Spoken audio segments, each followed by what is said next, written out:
I congratulated you, but ngayong araw po na ito is another milestone in the vaccination campaign of Ilocos City.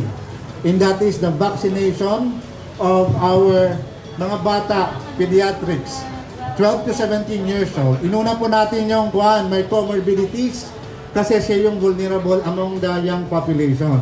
But we will also cover those without comorbidities, yung walang sakit, starting November 3.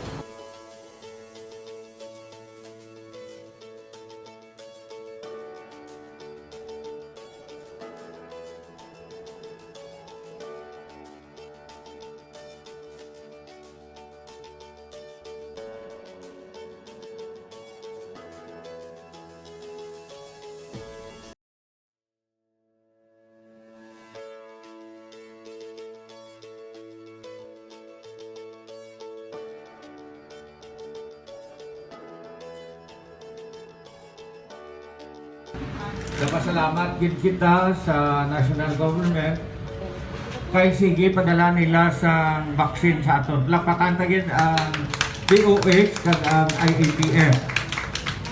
May nag-abot nga 20,000 nga Pfizer plus 11,000 plus another 20,000. So we will have 50,000 doses of Pfizer.